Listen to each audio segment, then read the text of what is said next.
والتذكر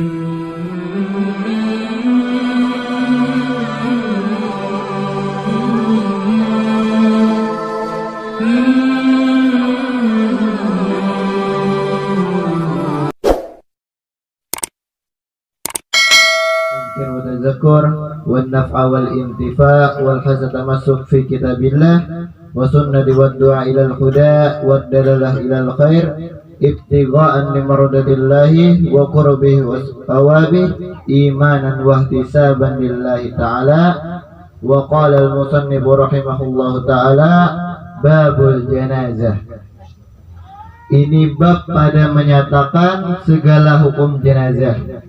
Bermula jenazah itu nama bagi mayit yang dalam tanggungannya, dan kata setengah nama yang tanggungan yang adalah yang ada dalamnya mayit, dan jika tiada dalamnya mayit maka tiada dinamakan jenazah, hanya dinamakan sarir, artinya kenal. Bermula sunnah bagi tiap-tiap yang akil balik menyebut-nyebut akan mati dengan lidahnya dan dengan hatinya, dan sunnah baginya berbanyak-banyak daripada menyebut akan dia dahulu daripada datangnya, karena yang demikian itu terlebih membawa kepada mengerjakan yang disuruhkan Allah Ta'ala dan menjauhi daripada segala larangannya, dan mengurangi akan yang banyak daripada angan-angan dan ingin akan irtad dunia dan perhiasannya, dan menambahi akan sedikit daripada amal dan ibadah akan Allah Ta'ala, dan sunnah baginya bersedia dengan membaharui taubat jika tiada diketahuinya ada atasnya hak Allah Ta'ala dan hak manusia, dan jika diketahuinya ada atasnya hak Allah Ta'ala dan ada hak manusia, maka wajib atasnya taubat dengan membayar segala hak yang tersebut itu. Jadi kita di sini membahas tentang sesuatu yang berhubungan dengan jenazah. Seperti misalnya kan keadaan sebelum meninggal, seperti sakit misalnya, ataupun misalnya kan sunnah-sunnah bagi orang yang sakit, adab-adab bagi orang yang sakit, menghilangi orang yang sakit. Nah, kita membahas itu. Jadi sunnah bagi tiap-tiap yang balik lagi berakal, yang akil balik. Akil itu apa? Akil itu adalah orang yang berakal. Orang yang berakal adalah orang yang bisa membedakan kanan dan kiri. Orang yang berakal adalah orang yang bisa membedakan baik dan buruk, bisa mengerjakan sendiri. Itu adalah orang yang berakal.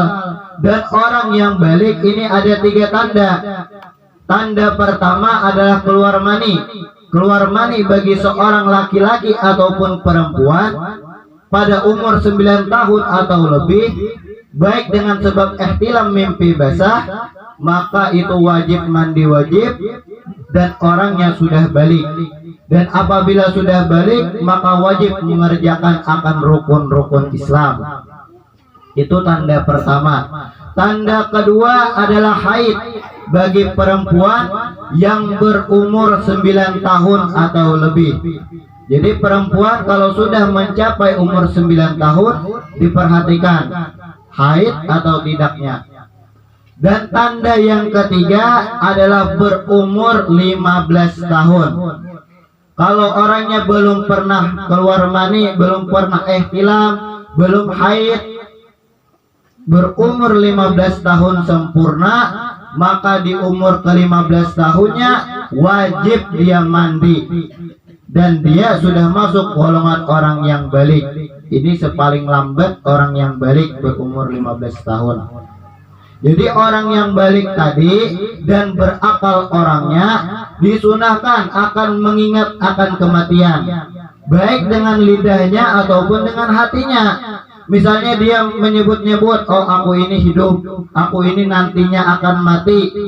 maka secara otomatis dia akan memperbaiki amalnya, dia akan memperbaiki ibadahnya. Dia sadar akan dirinya bahwa dia hidup.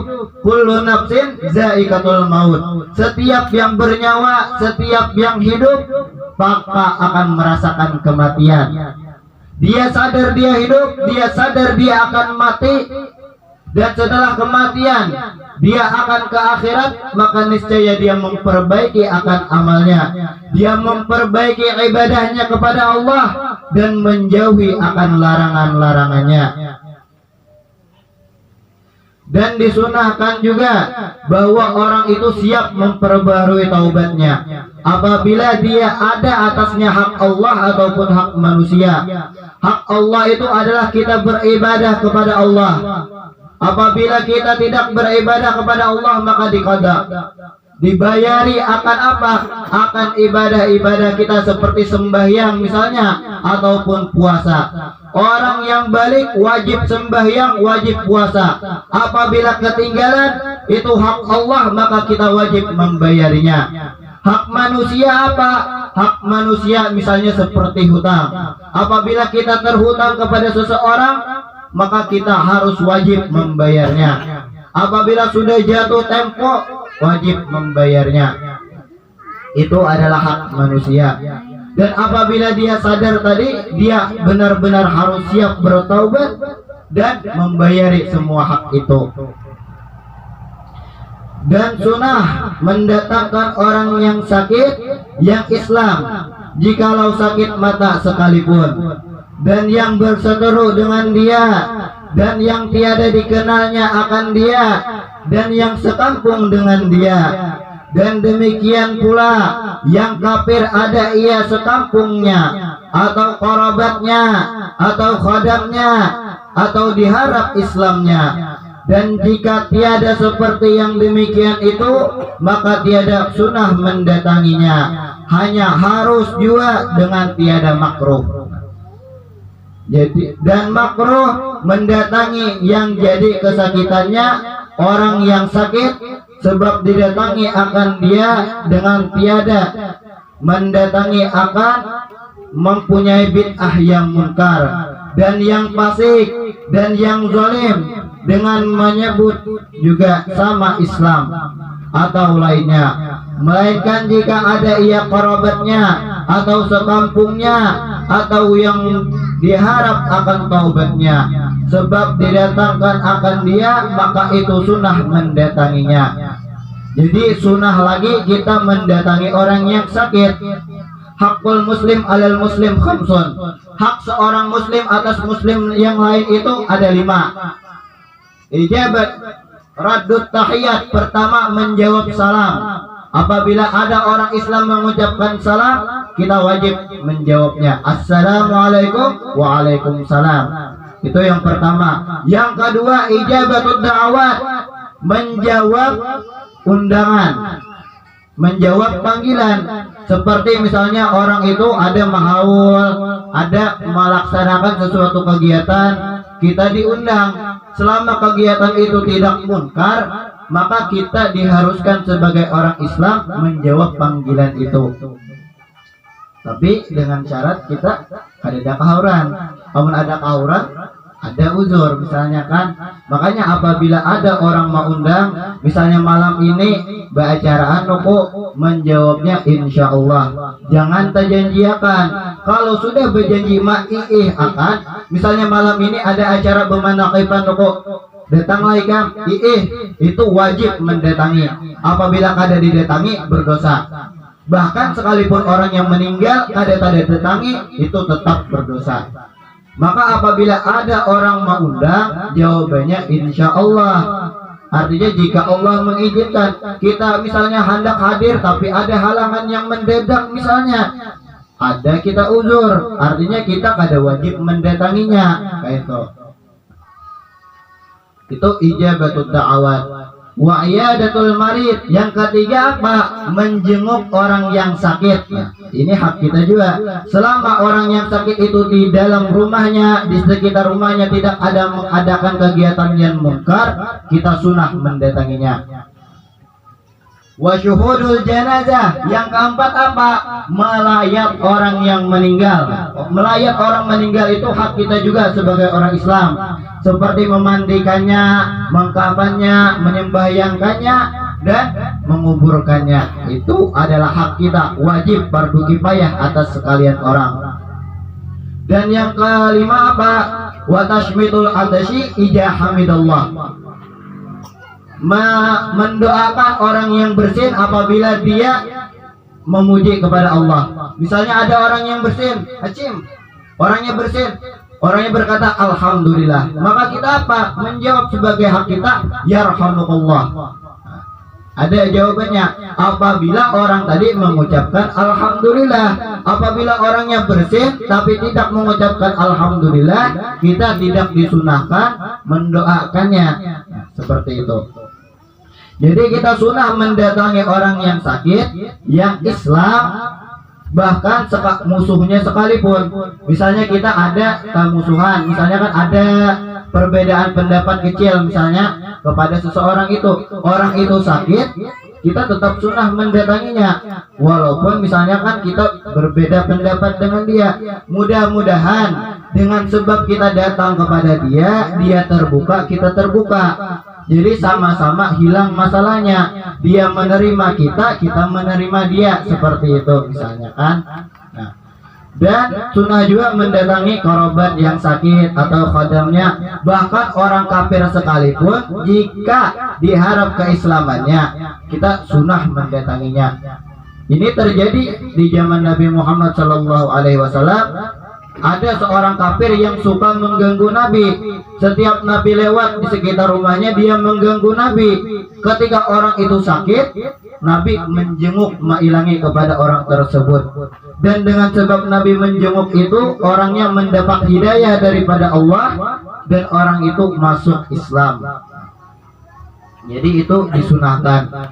Dan makruh mendatangi orang yang sakit apabila di dalamnya itu ada bid'ah yang munkar, bid'ah yang zalim, bid'ah sayyi'ah. Apa garang itu bid'ah? Bid'ah itu adalah sesuatu yang tidak ada di zaman Nabi. Sesuatu yang tidak ada di zaman Nabi itu dinamakan bid'ah. Akan tetapi bid'ah ini terbagi dua, ada bid'ah hasanah, ada bid'ah sayyi'ah. Bid'ah hasanah contohnya Al-Quran yang berbuku. Di zaman Nabi Al-Quran gak ada berbuku, Al-Quran itu sing hafal. Akan tetapi ketika Nabi sudah meninggal, di zaman kekhalifahan Abu Bakar As-Siddiq, di sana ada orang yang bernama Musailamah Al-Kadzab. Orang itu mengaku akan Nabi dan membuat ayat-ayat palsu. Di sana Sayyidina Abu Bakar beserta umat-umat orang Islam memerangi akan Musailamah Al-Kadzab, dan di sana banyak orang tahfizul Quran yang meninggal. Sebab banyak tahfizul Quran yang meninggal, para sahabat ini berpikir apabila nantinya seperti ini saja, maka kedepannya tidak akan ada lagi Al-Quran, tidak akan ada lagi kitab Allah.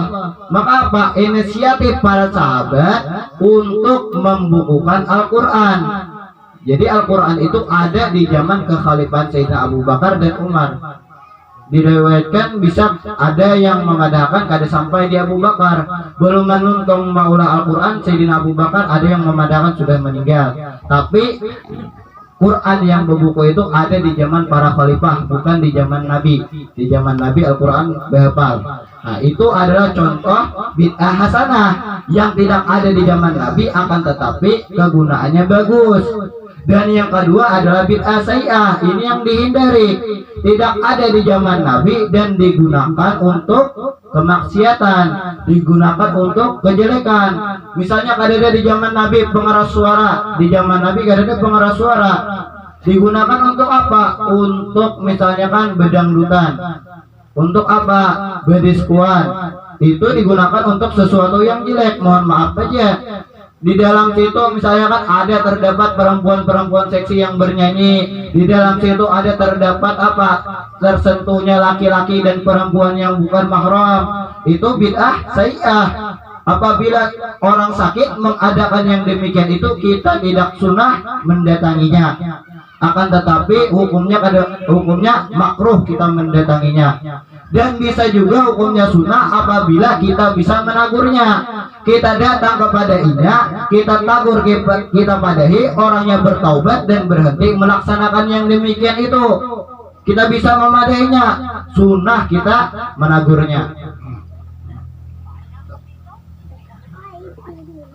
Dan sunnah bahwa adalah mendatangi itu berselang-selang hari, jangan tiap-tiap hari, melainkan jika ada ia kerabatnya atau sahabatnya yang hilang, orang yang sakit itu dengannya, atau mengambil berkat ia dengan dia, atau duka cita yang sakit itu dengan tiada melihat dia pada tiap-tiap hari, maka sunnah baginya mendatangi pada tiap-tiap hari. Dan hendaklah jangan duduk lama-lama ketika mendatangi orang yang sakit. Dan makruh melamakan duduknya, melainkan jika diketahuinya akan gemar yang sakit pada lama duduknya, maka tiada makruh. Jadi sunnahnya mendatangi orang yang sakit itu berselang-selang hari. Maksudnya itu apa? Bahalat, hari ini mailangi, esok ada, hari ini mailangi, esok ada. Atau misalnya kan bahalat 2 hari sekali. Itu bagi kita orang yang awam. Orang yang awam ada keterikatan misalnya kan seperti keluarga, maka sunnahnya itu berselang-selang hari. Akan tetapi kalau dia keluarganya, dia yang merawat, maka dia tiap hari datang. Atau orang yang sakit itu misalnya kan sedih, orang yang sakit itu sedih apabila kadeda dirinya, misalnya kadeda sahabatnya orang itu sedih, maka sahabatnya itu disunahkan datang tiap hari supaya menggembirakan orang yang sakit ini. Nah, seperti itu. Dan makruh juga berlama-lama duduk, berlawas-lawas datang kepada orang yang sakit itu makruh. Misalnya datang 2, 3, 4 jam, nang dikisah masalah dunia pulang, misalnya harga sawit lah naik, getah lah naik, harga sawit turun, getah naik, apalagi wah ini BBM misalnya kan naik, itu nanti kisah. Jangan dikisah di hadapan orang yang sakit. Orang yang sakit itu dipadahi masalah ketabahan hatinya, misalnya kan masalah-masalah akhirat ditazkirkan, misalnya itu yang didatangi kepada orang yang sakit, didoakan. Jangan masalah dunia. Apalagi bagi kisahan sudah nang sakit lawas mendengarkan kada 7 pulang. Dan sunnah mintakan doa akan yang sakit dengan afiat jika diharapnya akan hidupnya. Dan hendak adalah doanya itu as'alukallahal karim rabbal arsyil azim ayyashfiyaka 7 kali.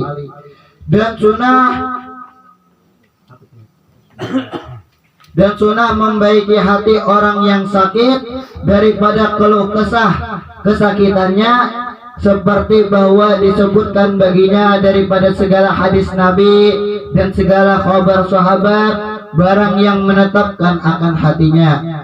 Dan jika tiada diharap akan hidupnya, maka hendaklah disuruhkannya akan dia dengan taubat daripada segala dosa dan wasiat, dan membaiki iktikad akan Allah Ta'ala, dan diperingatinya akan dia pada yang demikian itu dengan menyebutkan segala hal orang-orang yang soleh pada hal yang demikian itu, dan ditambahi pengajar dan nasihat akan dia, dan dipinta daripadanya doa, dan dipesaninya akan isi rumahnya dan sakit dan khadamnya dengan mengasihan dia, dan jangan diberi sakit hatinya, dan suruhnya mereka itu dengan menanggung susah payahnya dan sabar akan dia. Jadi orang yang sakit itu didoakan apabila diharap sembuhnya. Misalnya yang sakit kekanakan, sakitnya sakit mata, sakit gigi misalnya kan, tetap kita sunnah mendatanginya, tetap. Dan kita tetap sunnah mendoakannya. Apa doanya? As'alukallahal karim rabbal arsyil azim ayyashfiyaka 7 kali didoakan. Itu apabila diharap kesembuhannya. Dan apabila kada diharap kesembuhannya, maka kita disunahkan menasehatinya, kita disunahkan mengajarkannya akan cerita-cerita orang yang soleh. Misalnya kayak apa orang yang soleh itu kepada ketika sakitnya, seperti cerita Nabi Ayub misalnya kan, ketika ditimpa sakit sebagaimana sabar sidir. Kita ceritakan sesuatu yang demikian itu, kita suruh hatinya tabah untuk jangan banyak berkeluh kesah dengan kesakitannya, jangan banyak-banyak mengeluh kita padahi. Karena orang yang sakit itu misalnya kan diangkat oleh Allah dosanya, diampuni oleh Allah dosanya, kita pada seperti yang demikian itu, sehingga orangnya tadi tidak mengeluh akan kesakitannya, tidak mengeluh akan sakitnya, dan dia tabah. Dan sunnah lagi kita menyuruh dia menulis wasiat sagin anak bininya, sagin seisi rumahnya. Kita sunnah juga memadahinya. Jadi misalnya hendak meninggal itu berwasiat, atau paling kada dikiau seluruh keluarganya, seluruh anak istrinya untuk mendengar wasiatnya sebelum meninggal. Misalnya sudah sakit berat, kita suruh sekalian keluarga kita untuk berkumpul dan padahi bagaimana misalnya kita meninggal, kayak ini disunahkan untuk memadahinya. Dan kita juga disunahkan untuk memadahinya supaya sabar merawat orang yang sakit, supaya sabar, jangan bakal kada hakunan merawat orang yang sakit. Misalnya kan keluarga sakit, dijulung keluarga sini, kita nang merawatnya dan sabar menjalaninya. Mudah-mudahan ada hikmahnya. Jangan sampai lempar sana lempar sini, kasihan hati orang yang sakit tadi, kayak pak inya merasa kada diterima di dalam keluarganya. Jangan sampai seperti yang demikian itu. Cukup situ dulu. Wabillahi taufiq wal hidayah. Ulun tasalah pandir, tasalah ucapan, minta halal minta rida. Assalamualaikum warahmatullahi wabarakatuh.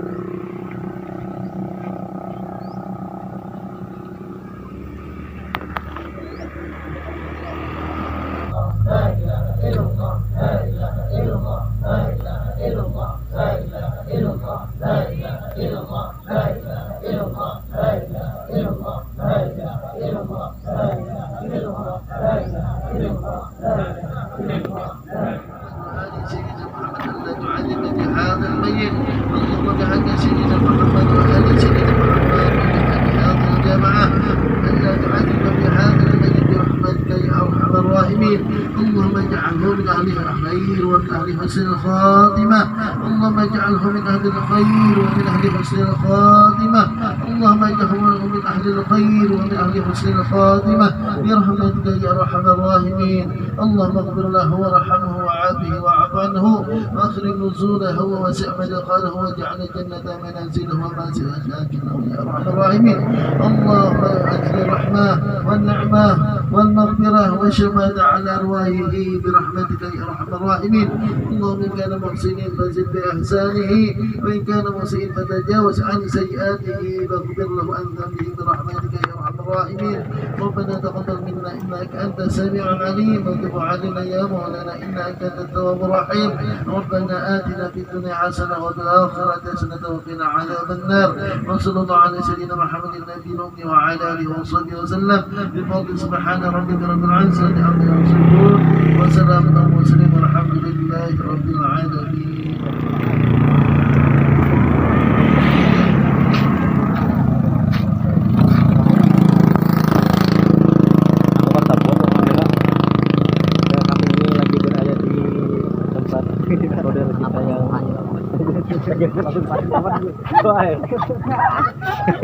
Karena wawancara kan nih, saya kan nggak konsentrasi.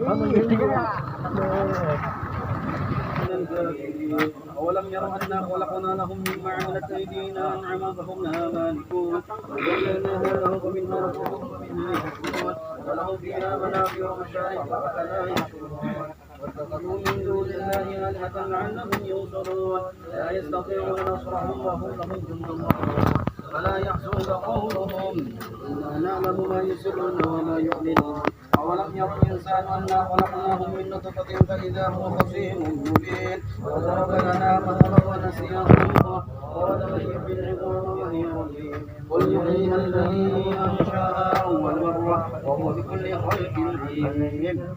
لا شريك له له الملك وله الحمد يحيي ويميت وهو حي دائما لا يموت بيده الخير وهو على كل شيء قدير كل نفس ذائقة الموت وإنما توفون أجوركم يوم القيامة فمن زحزح عن النار وأدخل الجنة فقد فاز وما الحياة الدنيا إلا متاع الغرور.